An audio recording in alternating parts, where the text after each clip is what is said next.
Thank you, everybody. It's so good to be with all of you. It's so great that you came out to learn and to listen tonight, and it's really great to be with you, Jeffrey, and explore this really seminal work. I think that anybody, and we're hoping that we're not going to cover the entirety of the book tonight in our talk, so at least we leave something for all of you to read it and enjoy each and every insight that you offer. I think the first thing I'll say is that the rest of us rabbis want you to leave one book for us to write. I just want to say, all joking aside, I think the prescience of the book and the issues that you address in the book, as well as like the relevance it has for us in a post-October 7th universe, is, I think it's shockingly relevant and remarkably accurate and insightful in your ideas. I think it would be great to start with you're clearly great at catching attention with titles like Martinis, for those who want to be shaken and stirred.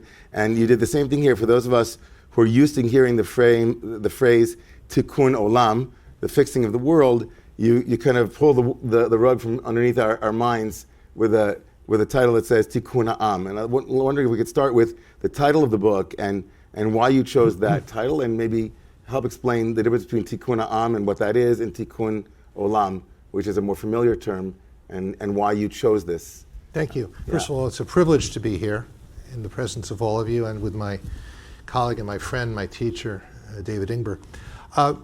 The story of Tikkun Ha'am really begins with the publisher, Wicked Sun Publishing House, and they are a mischievous group of people, as befits the name of the publisher. Yeah. And the name of the book shifted mightily on October 8th. That's a whole other story.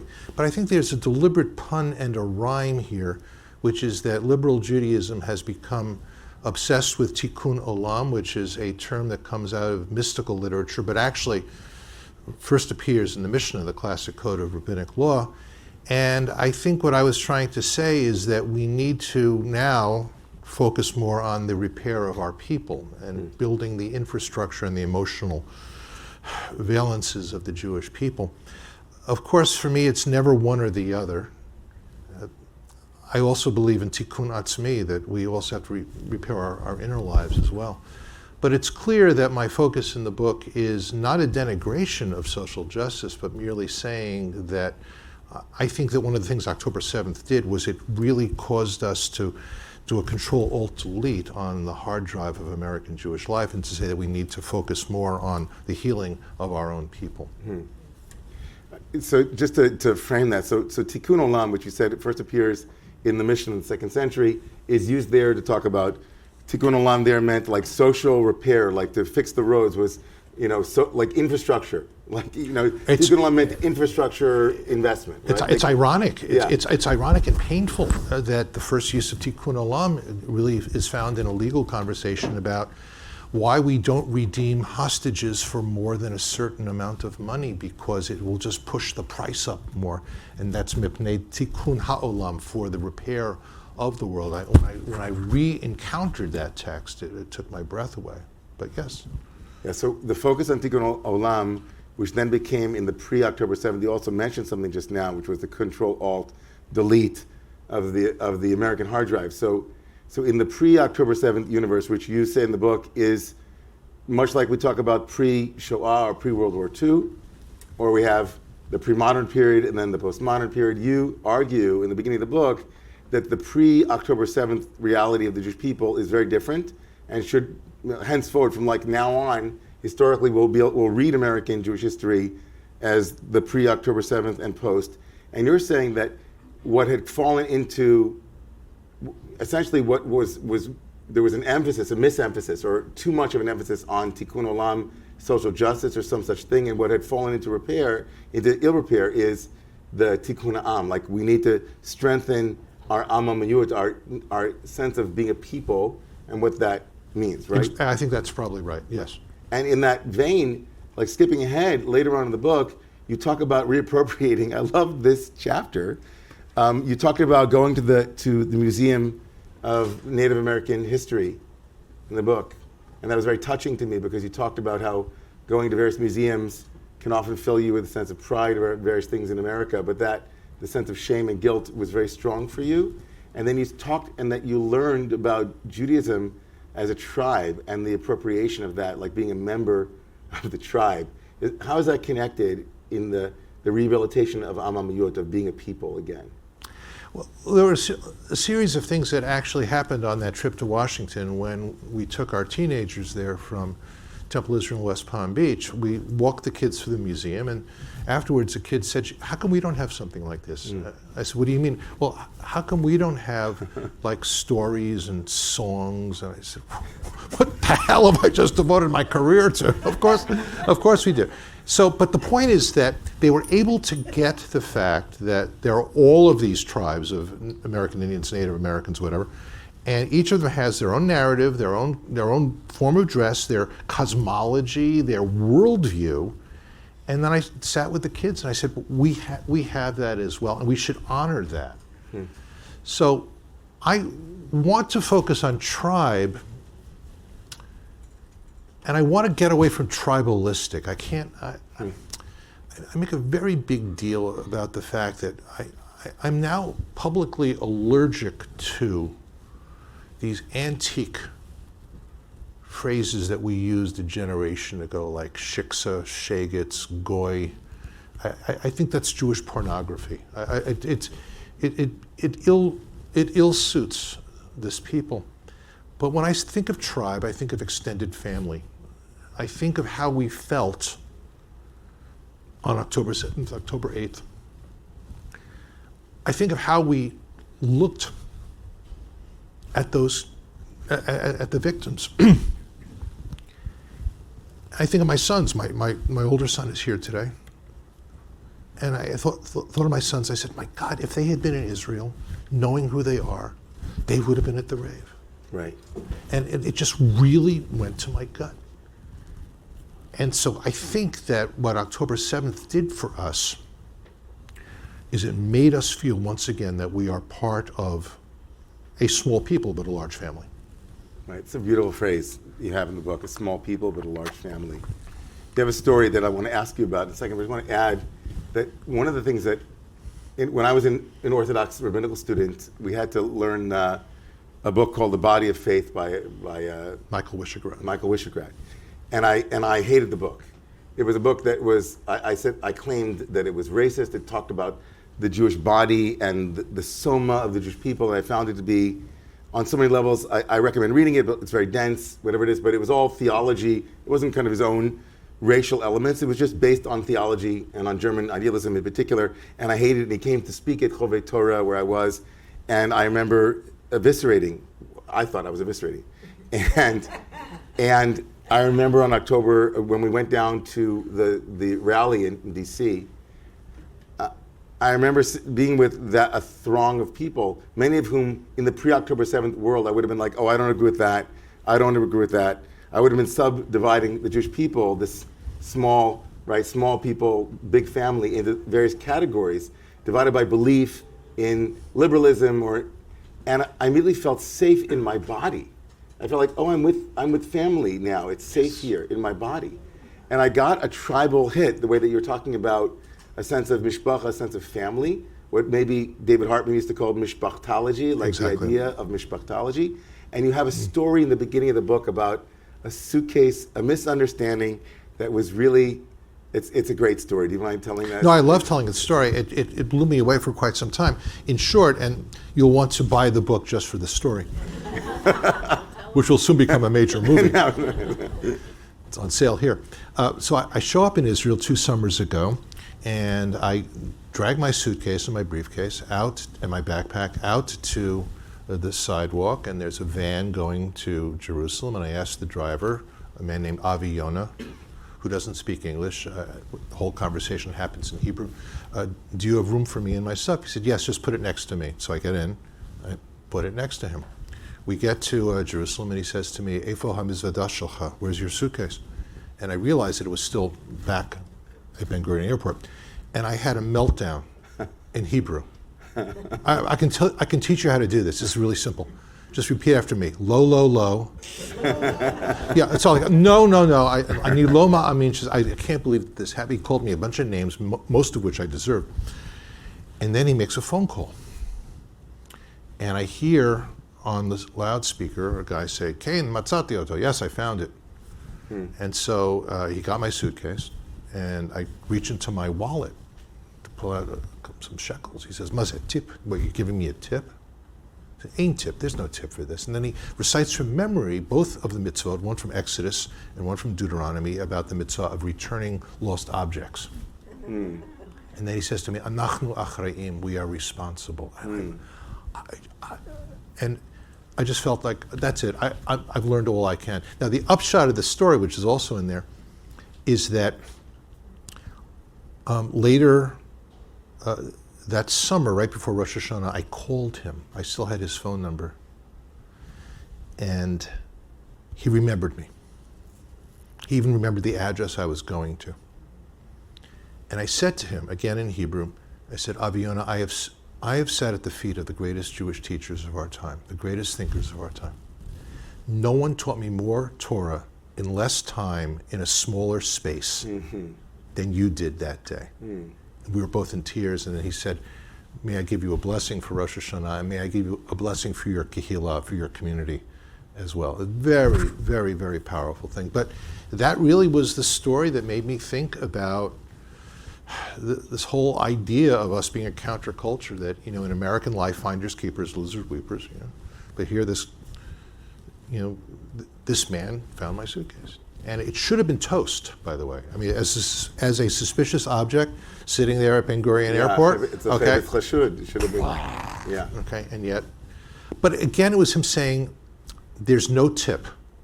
Right. See, and I had to repent of the sin of, at that moment, being a consumer. Right. And he's not an object for you to. Right? Yes. He's not in an I-it relationship with you. Right. You are in a relation to this person in a profoundly different way than just transactionalism. Well, thank you. So I tend to think in alliteration, right? So I said, no, it's not that I'm a customer. We're in covenant with each other, and our covenant with each other reflects the covenant between God and the Jewish people and what it means to live in community. And it was really an explosive, forgive me, moment for me emotionally. Yeah. Is that so? So just coming back to the October 7th dividing line, and this new American Judaism that you're hoping will emerge, and the sense that you write in the book that maybe the tribal, if it's not tribalistic, but the notion of appropriation of a tribe, and that is that you're in a series of relationships that are obligatory and responsibility covenantal. Is that part of the vision of the new America or American Judaism that is emerging, and why is there a crisis? You think that can emerge, or what are the conditions that need to happen for that to emerge? Well, first of all, I want to agree with you about something. I often agree with you about a lot of stuff. I found that since October 7th, it's not that I'm less judgmental. Well, I probably am less judgmental. I could stand to be less judgmental. But I'm less evaluative of other people's Judaisms. I really just don't care anymore, what movement someone is part of or not part of. I just am not interested in slicing and dicing the Jewish world that way. So I have a new respect for how people access their Judaism and their sense of Jewish peoplehood, which I think did go through a Control-Alt-Delete on October 7th in ways that I think have profoundly changed American Jews. I compare it in the book to what happened after the Six-Day War. But I don't think, in retrospect, that's the right comparison, because that was joyous. If those of you who are alive and conscious, then that was joyous. That was victory. We're not there yet. I don't know if we ever will be. But I think that infusion of a sense of belonging, and how Jewish culture in America just took off after the Six-Day War, I think that could happen again. Now, what's the crisis? Again, I'm being mischievous. Again, it was the editors, and I'm blaming Adam Bellow, who was the son of the Nobel laureate Saul Bellow, who's in charge of Wicked Son. I'm blaming him for this. They wanted, the original subtitle was Reimagining Liberal Judaism in America, and I could have lived with that, but they just had to, so he wanted Israel and the Crisis of Liberal Judaism in America, and I agreed to that only because I knew that I could be totally equivocal on that. It's not only the state of Israel, but it's also Am Yisrael. You see what I'm saying? Yeah. So now, what is the crisis of the state of Israel and liberal Judaism? Look, my dear friend, my classmate, my colleague, Rabbi Elise Fishman, and I had coffee this morning. We were talking about this crisis of what now? What now? But that's about the state. But I think that Israel, in terms of Am Yisrael, the notion of peoplehood, has been going through a crisis in liberal Judaism for quite some time now. Look, I don't want to bore you all with the statistics here, but we might as well. I mean, there are studies that were done by the Pew Center that talk about how, as we move from Orthodox to conservative to Reform, the feelings of connection that people have to the Jewish people, even in a frightening sense, in terms of the way we give our tzedakah priorities, etc., has nothing to do with even loyalty or emotional connection to the state of Israel. It's about how we are as a family. And I think that one of the blessings of, at least my end of liberal Judaism, which is say Reform Judaism, one of our blessings was that we were able to open up the tent, and we took seriously the universalism that is found in pieces of our tradition.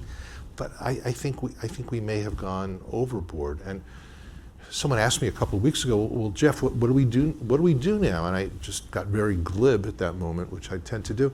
And I said, well, I think we need to reinfuse Jewish education with a primary sense of responsibility to other Jews, a sense of family, a sense of the prioritization of Jewish giving, et cetera. Now, will that happen? I don't know.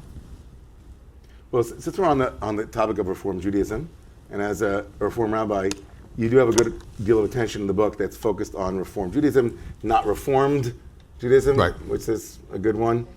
You have one chapter called Davening with Miss Daisy. I guess there are some ways in which Reform Judaism was problematic, and in certain ways it succeeded. Yes. You have one part of this the inquiry into autonomy, and what you were just referring to is kind of like the focus on choice and obligation to other people, and much like Aviona, who said, "Anachnu achra'im," we are responsible. You quote this New Yorker cartoon where a little kid said, what is it? How long do we have to do what? New Yorker cartoon, a kid in a progressive nursery school says to the teacher, do we still have to do what we want to do? It's so great. Do we still have to do what we want to do? It's like heteronymous autonomy. So some of the problems with, I guess, classical reform and some of its successes here in the American liberal landscape, and to what extent do you think that some of the things that you suggest here can actually become real? Well, I am critical of autonomy, and yet I will be the first to say that anyone who knows me well knows that Jeff Salkin is the most autonomous person they know. But that's the problem. For me, that insight jumped off of an essay by Ross Douthat in the New York Times about being a Catholic and about cafeteria Catholicism. And Vatican II. Exactly right. And he said, what did we sacrifice when we imported choice into Catholicism? And I said, well, what did we sacrifice when we imported radical autonomy into Judaism? Now, again, I'm finding it hard to imagine a world without that. But I'll talk about what I talked about in the book, which is my last conversation with our teacher, with Gene Borowitz, right before he died, and the seminal theologian of Reform Judaism. I went to visit him at his assisted living facility.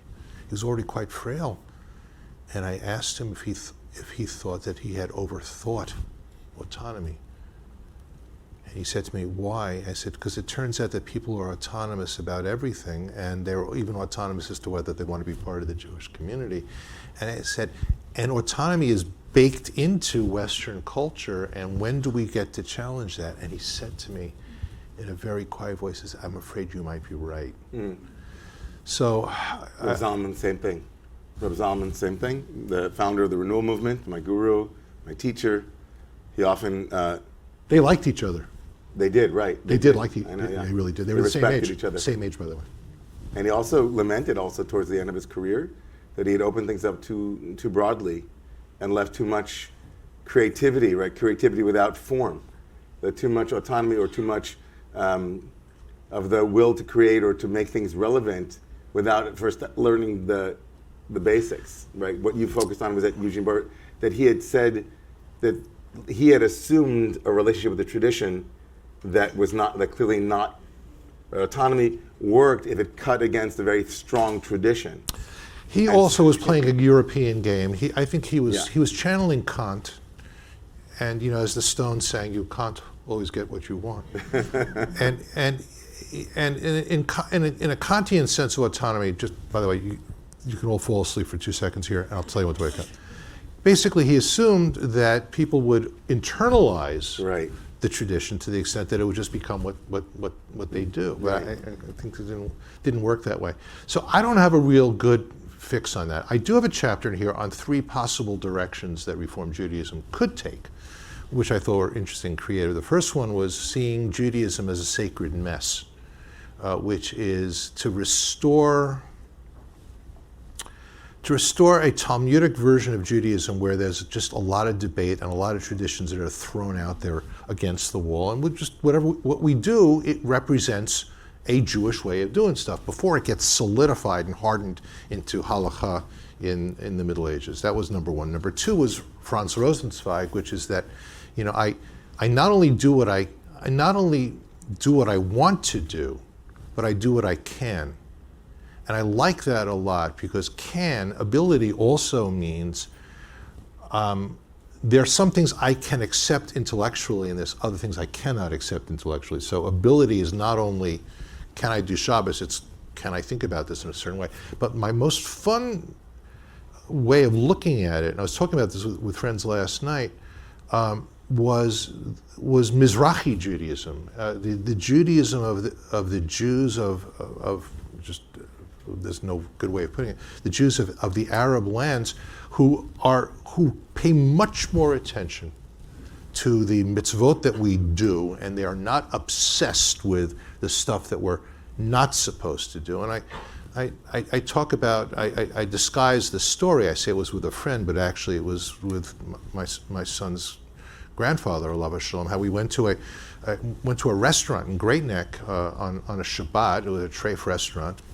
Sorry, and there are a bunch of guys sitting around black kippot, and they're having lunch there. And where are you guys from? And well, they were all speaking Farsi, and they had just come from an Iranian synagogue. And I said, well, I don't want to be a jerk about this, but there's a treif restaurant, and you spent money here. And, you pulled out the rabbi card. And I didn't play. No, I just pulled out the Ashkenazic.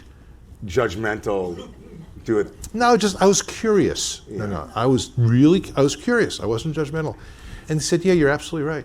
They said, we just came from synagogue and we're here for Shabbat lunch, and for us, being together for Shabbat lunch and enjoying each other overrides the prohibition against spending money. Yesh mashu b'zeh. There's something in this, right?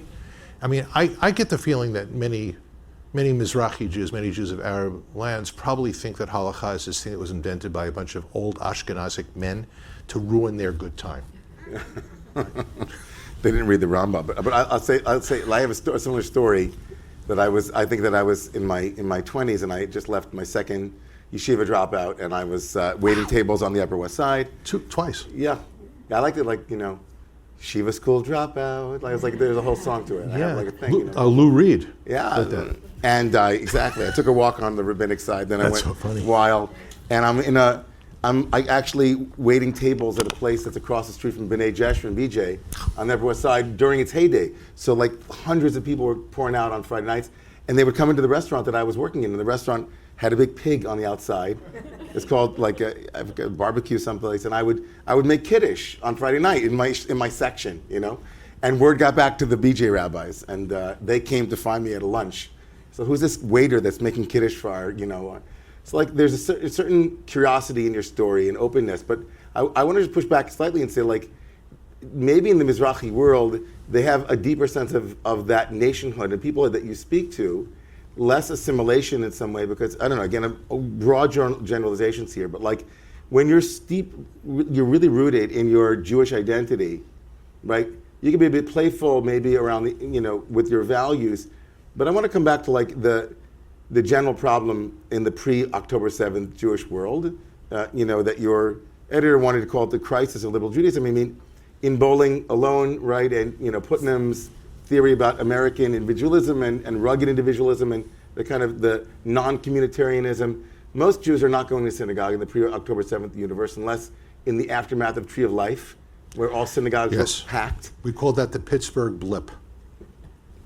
2 weeks. So negative Jewish identity drives Jewish identity. Like, they're about to kill us, so we better show up in synagogues. What else are we going to do? Right? Or is it? I think it was something, I'm going back to that moment, and I think it was much more akin to where we are now, which is not that they're going to kill us, we got to show solidarity. It is more like, I need to be with other Jews. I need to feel my Jewishness. Right. It wasn't defensiveness, it wasn't circling the wagons. I remember being in synagogue for several weeks after Tree of Life, and that's exactly how it felt. But it did feel like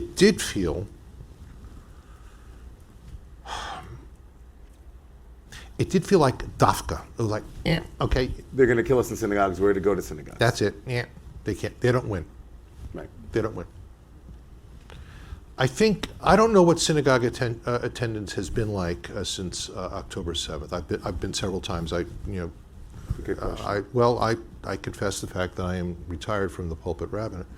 I do go to shul occasionally, but I do not know.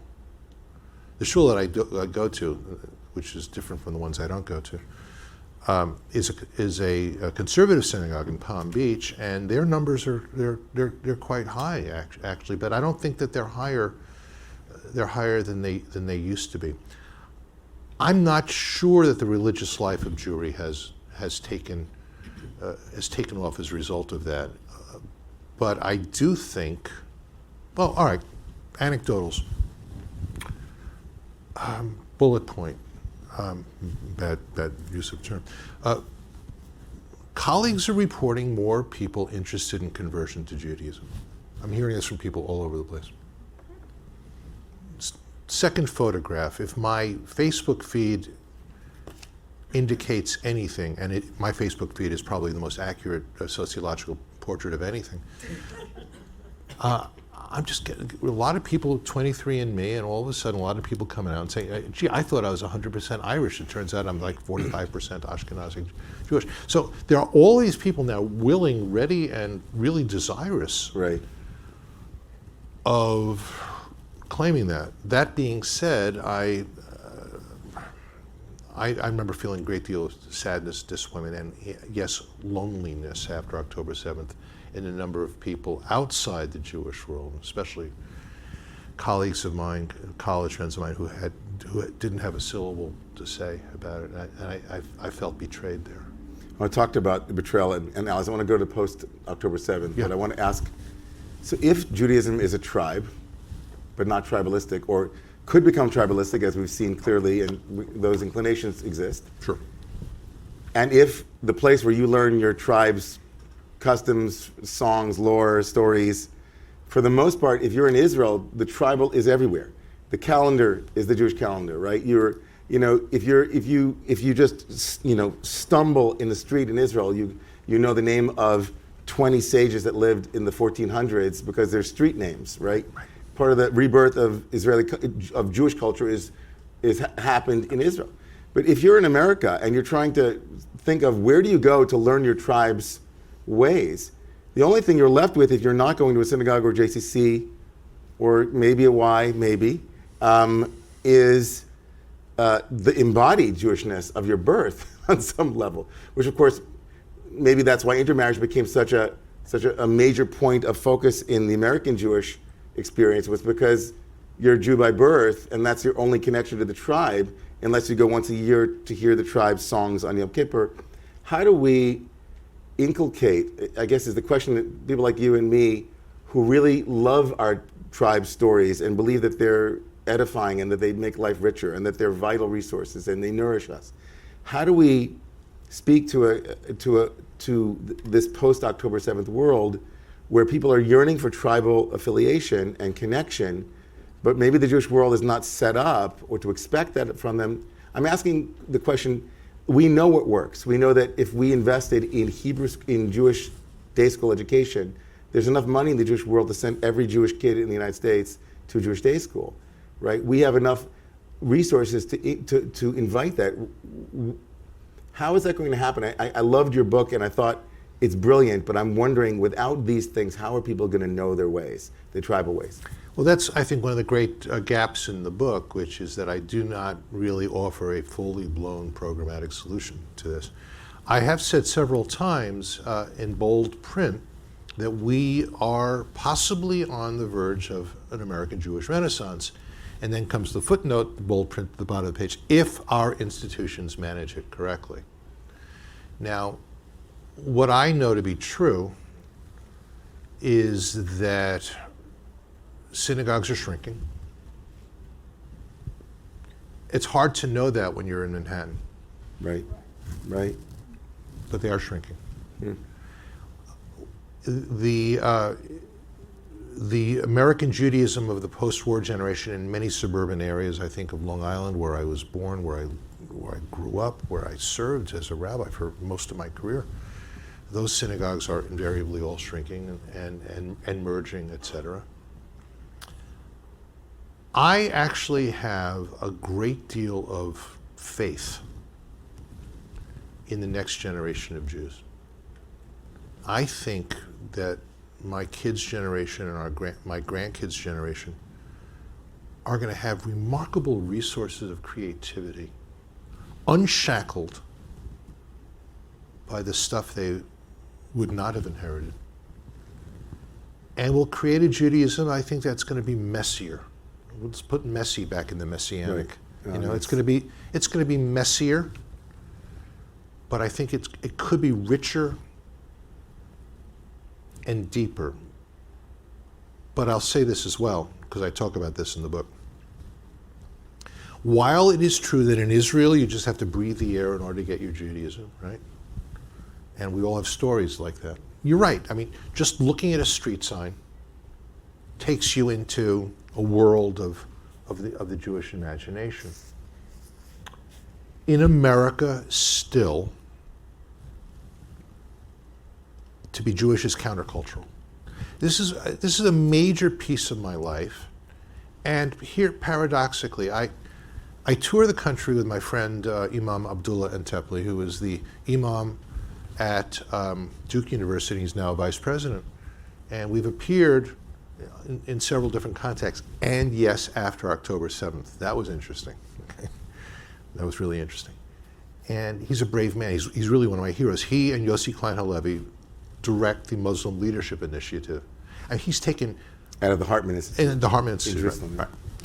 So one of the things that we talk about is, what is it like to be a religious minority in America? Because it turns out that it would be interesting to shift the Jewish-Muslim conversation away from the situation to, what's it like for you to be in America? What's it like, what's it like for your wife to wear a hijab? Okay, what's it like for your kids to wear a kippah? What are the challenges that you're up against in a still overwhelmingly white Christian-dominated culture, which is not getting any easier, right? So one of the things I like to do is I like to talk to people who are in other religious and cultural minorities to find out, well, what's it like? What's it like for you? And I think it's a really rich conversation for Jews to have. I think it's a really redemptive conversation, because I think we sometimes think we're in this alone.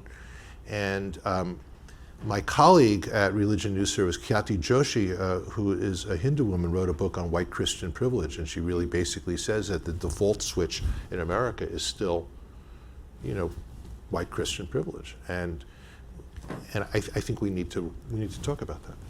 So that's a good segue into talking about the disappointment that you alluded to earlier, and so I just gathered from your book. I mean, I think everybody who is in the liberal Jewish world, or in the post-October 7th realities, was disillusioned, disenfranchised, disappointed. Those are, I guess, horrified, nauseated, disgusted, Right. sickened. Yeah. Many of us were not surprised, but most were surprised. And I wonder in the conversation about anti-Semitism that you have and definitions of anti-Semitism, and then a soft anti-Semitism, those two categories for you, two different categories. I still wonder, I think that Jews, by and large, I don't know if you saw the article in the Atlantic by Foer, it just came out. It just came out. So the sense that many of us bought into the notion that there was a much larger, in the liberal world, those of us who bought into the liberal agenda believed that it was much more important for us on the left to buy into the transformation of society writ large and to make alliances across ethnic differences for the sake of that larger liberal project.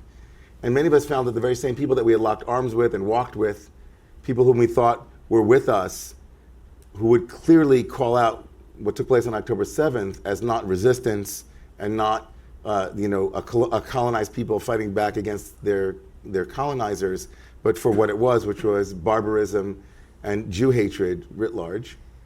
We were, I don't know if you still believe in that bigger project. I would love to hear you talk to anti-Semitism and the soft anti-Semitism as you understand it in this book, and whether or not it still leaves room. I hear you talking about alliances, which of course I think are essential, and TEPLI is great, those kinds of alliances, but I want you to speak to your disillusionment and because I tell you, this is the last piece I'll say, is that those who read the book will know that as early as 1974, in the aftermath of the Yom Kippur War, you found an article that you had written for Shema, a journal of Jewish thought, in which you had almost predicted exactly what we are going through in this moment, Jeffrey. So I just wonder if you could speak to that. I hate being right. But I left the left. I left the hard left it's 50 years ago. This is the 50th anniversary of my resignation from the hard left over Israel. And I said I defined myself, and still define myself, will always define myself as a classic liberal, as a JFK, RFK, Joe Biden, Bill Clinton liberal. That's who I am. I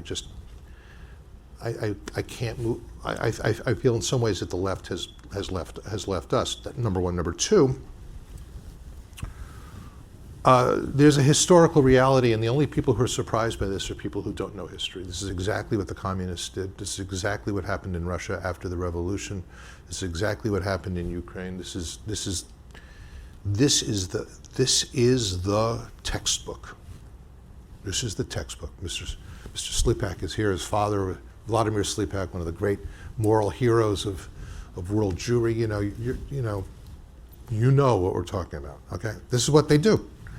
Now, so I was angry, upset, sad, and I felt that they hurt us. And I feel that liberal Jewish organizations need to be honest and be emotionally open and say, you hurt us. There's that Hasidic story that everyone knows, about the rabbi who says to his friend, do you love me? And he said, of course I love you. He said, well, do you know what gives me pain? He said, how can I know what gives you pain? Well, if you don't know what gives me pain, how can you say you don't love me? So we have to at least say that we are very, very pained by this. However, this is the flip side of this. It's like right now, if you stop listening right now, you're going to think I said something that I didn't say, but be careful.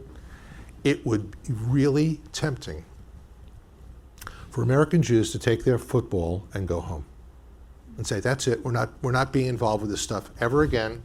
No. These fights are too valuable. The fight for racial justice in this country, for women's, all that stuff that I still care passionately about, that is too valuable. Mature people stick with it and say, we have to talk about what happened on October 8th and October 9th without walking away. Because the other side is equally disastrous. Let me just get political for a moment here. To me, one of the key texts from the Torah is how when the children of Israel are crossing the Red Sea or the Sea of Reeds and the water parts, and it says there was a wall of water to their right and a wall of water to their left, and the Israelites walked through the middle. And so when I write my political autobiography, it's going to be called A Wall to the Right and a Wall to the Left, because I'm constantly bumping into those walls. And one of the things that frightens me is that the American Jewish community at this precise moment is going to be caught between the left and the right. I said to someone the other day, I love going to Europe. I love going to Europe. I just don't want to go to Europe in 1934. Yeah. Right? This is the European model, okay, where both sides are going to come after us, and we have to speak that kind of truth right now. So I'm not walking away from those alliances. I'm not walking away from those relationships, but I do think we have to. I think we have to say this is, that movie cliche. This is bigger than both of us. This cause is bigger than the pain that we're feeling right now. But we have every reason to. I mean, when the UN today said there is ample reason to believe. But really. Yeah. And I quipped recently. I said, if the only microaggressions that are really macroaggressions that are permissible on college campuses are against Jews, just think about that. If everyone gets a trigger warning, except for, let us say, the kid who is triggered by, from the river to the sea, Palestine will be free, and you note that there are only 3 ways that Jews leave the state of Israel, okay? Boat, plane, body bag. Does that kid, that child of Iraqi Jews, does that kid, or the grandchild of Holocaust survivors, that kid get to be triggered also? And did they go back to the Ukraine, or are they going where? Well, that's the point. That's the point. So, now, by the way, I will also say this. I learned this from Yehuda Kurtzer, the president of the Shalom Hartman Institute in North America. Let's be honest here. There is a difference between speech on college campuses that challenge our kids, and those conversations are important. We want our kids to be challenged. That's why we send them there. And those that endanger our kids. So I'm really quite okay with a critique of Zionism in a college classroom, asterisk, as long as we're critiquing other nationalisms as well. I think there's something to be, yes, I think nationalisms should be critiqued, okay? I just don't want my nationalism singled out for special treatment. Apropos the Allies and your refusal to take the football and go home. We'll come back to football in a couple of minutes. Yes, I'm glad you mentioned that. But I want to just, there's a great story. The book begins with the story that you told about Aviona, but there's another great story about yet another cab driver, this time an Uber driver, in Pittsburgh, which is really underscoring the notion that you find allies in a lot of different ways and how important those are. Oh, I just collect these people. So for a couple of years, I had an ongoing gig in Pittsburgh. I used to go to Rodov Shalom congregation, the major Reform synagogue there, every 6 weeks, and I just spent a weekend there teaching. And I have an urban crush on Pittsburgh, I got to tell you. I think, anyone here from Pittsburgh? Okay, I mean, Squirrel Hill, love it, okay? Okay. So, Uber driver picks me up at the airport. I'm on the phone, not surprising.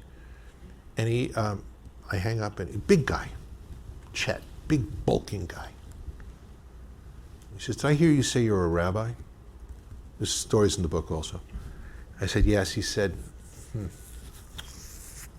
"When it happened, I was driving through Squirrel Hill, and I saw people running out of the synagogue. And for the rest of the weekend, I gave people free rides in memory of the dead." He said, "Yeah, well, it gets a little bit better. You see, my father was one of the soldiers who liberated one of the death camps, and he was driving around, and he saw a woman in a concentration camp uniform, and he picked her up. She was a French Jewish woman, and by the end of the Jeep ride, they'd fallen in love. Things happen quickly in wartime, and they got married." Wow. Yeah, well, it's a little different from, you see, what she also told my father that she'd been raped by a Nazi soldier. And she died, and my father remarried, but that's how I have a French-Jewish half-brother named Andre. And I said, oh my God. You know, we were both in tears, like embracing each other. I said, you know, there was a reason why you picked me up, you know, so I could learn this story of what it means to have allies, for people to know and to live. Wasn't he Roman Catholic? He said he was. Yeah. He said, I'm Roman Catholic. Yeah, and yeah. I would love for your people, and this is my story. How many people walk around and have stories like that? Well, the Squirrel Hill brings me to an event that took place here a week ago. This past Sunday, we had Squirrel Hill native Barry Weiss was here to speak. And Barry, in her talk, spoke about the importance of freedom and how the American project, the liberal American project of freedom, is intimately interwoven with the Jewish project. And she urged people who were there to choose, freedom over slavery, to choose the gift that is known as freeing and being a free people, free to speak, free to act. But she said that the exercise of that freedom would come with a willingness to let go of things that have become like golden calves here in America, like getting the board seats at the institution, or making sure your kid got into a certain Ivy League school. She started listing all these things that she thinks Jews essentially have become beholden to in order to be accepted into American society in some ways, and have a kind of willingness to choose to choose your Jewish identity over that. And I think I just would ask you, where does that land for you in terms of asking people to give up some things? Is that part of the agenda that we as Jews in America have to do in order to embrace our peoplehood, part of repairing our a willingness to be Jewish in the face of? Is that part of it, or do you see it slightly differently than that? You know, there's a story I tell in the book about a cat who's chasing a mouse, and the mouse goes into the hole in the wall, and the mouse says, meow. And the cat walks away, and the mouse turns to his fellow mice and says, and now you know the value of learning a second language. And I think that what's happened is that American Jews know the language of Americanism extremely well. We need a second language of Judaism, of Jewish values. Now, this is really big, I think. Orthodox Judaism has done a remarkably admirable job of building a wall. Depending on where you are in that community, whether it's Haredi Judaism or whatever, the wall is thick. But it's not always thick. Look, there are a lot of kids walking around with kippot, okay, at Yale and Harvard and Penn, okay. I can't call the board seat, I can't call being at Yale and Harvard the golden calf.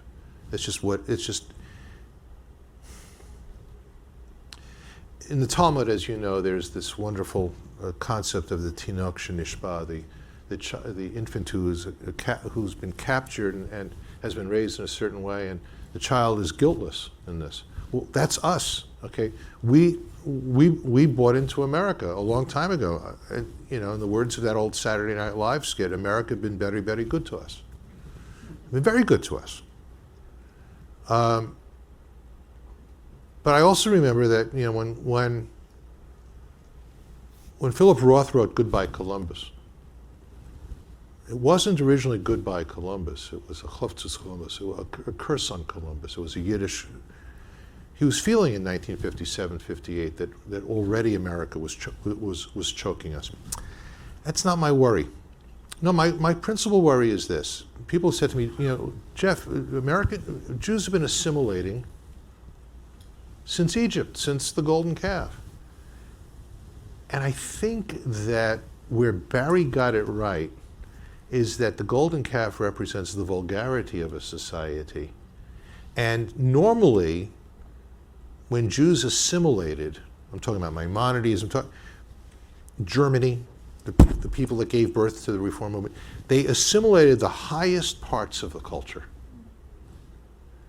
I mean, that's why... And they integrated it. Yes. They loved it, they integrated it, and they knew how to deal with it. That's where the Friday night Reform Synagogue service came from. Why Friday night? Why was it late? It was late because Isaac Mayer Wise, either in Cincinnati or Albany, I think it was actually Albany at that point, he timed the beginning of the Friday night service to be in direct competition with when the opera would be, so that Jews would have a high cultural alternative to going to the opera. We do that here at the Y. We have like Yes. a Friday night service at the same time. I'm kidding. Yes. We should, but maybe. Well, Maybe we should. But there's that whole line from from the Elu Devarim thing. Yeah, and the study of Torah leads to the mall. And Someone started can I get Kulam? yeah, and we've Nice. but that's the problem. Right. We've mauled The vulgar elements have become part of it. I don't want to be a snob about this. Well, let's talk about one element of American culture that has both treif in it and is has a certain vulgarity. Go for it. Football. Go for it. Football. So tell us about football. I mean, do you have a thing about football? I hate football. Can you tell us about why you hate? Well, I did watch the Super Bowl. I just didn't watch the Super Bowl. I just watched the commercials. So there's this thing, actually. I was in Rome, went to the Colosseum, and if you've ever been to the Colosseum, you know the Colosseum was built by Jewish slaves. And there's a discussion in the Talmud as to whether Jews are permitted to go to the gladiator games, because people got killed there.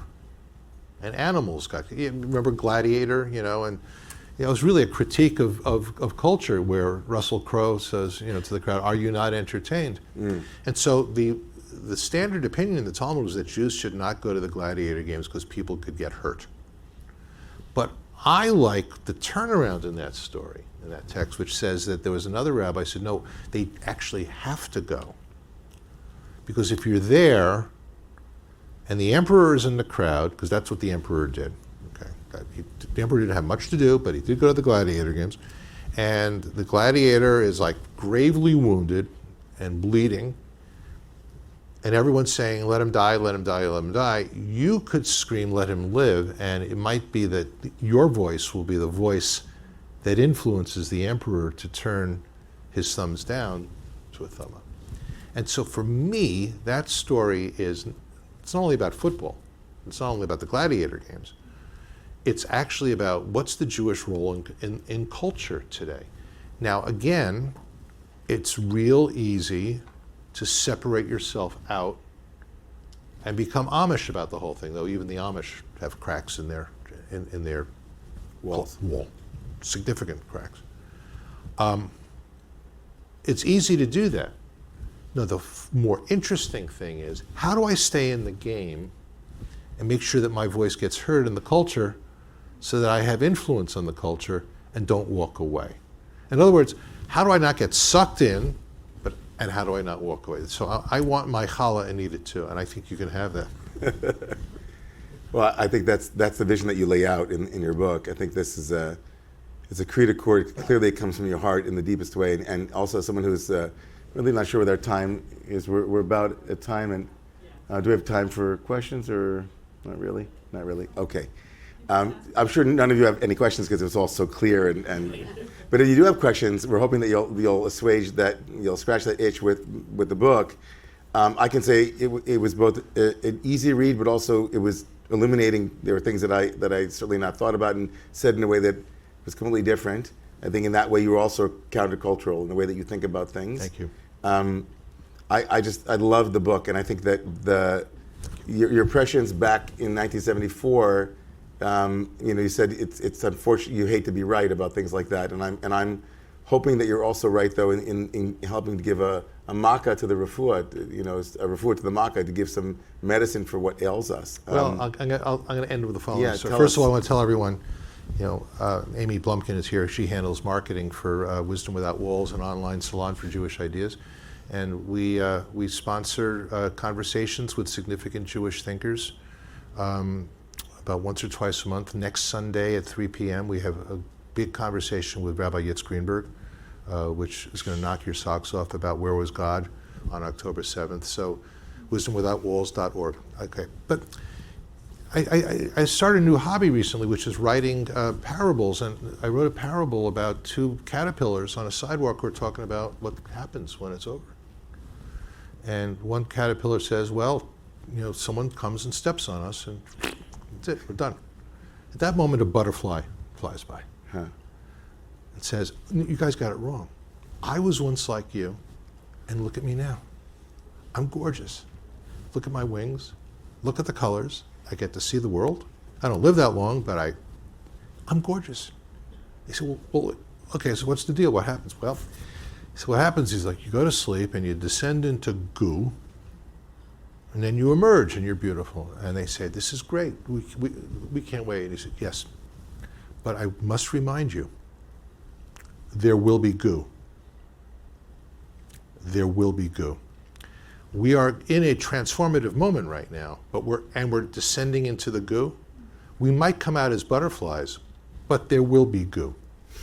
And it's going to take courage for us to live through the goo. Here's the good news. After every catastrophe that befell the Jewish people, going back to the exile from Babylon, the destruction of the Second Temple, the expulsion from Spain, the Khmelnytsky massacres in Ukraine, which really were the precursors of what happened on October 7th, much more than the Shoah. After every single catastrophe, after the Shoah itself, after every single catastrophe that befell the Jewish people, we went through a redemptive period of ridiculous creativity. That's the hope. We can do it. And if our institutions aren't going to do it, though of course the 92nd Street Y probably will be one of them, then we're just going to have to find each other, and we're going to have to do that. That's what we have to teach our kids and our college students, which is that we are not our horrors, we are not our nightmares. We are our dreams. I will tell you this, most people don't know this. Hatikva was not always going to be the national anthem of the Jewish people. There was like a runner-up. Fun fact, it was Tsakaki. It was the poem by Chernikovsky. Laugh at all my dreams, my dearest. Laugh and I repeat anew that I still believe in humanity and I still believe in you. And we chose chose the hope over the laughter. We can choose the hope. We can choose the hope. We can do this. We've got this. Thank you very much, everyone.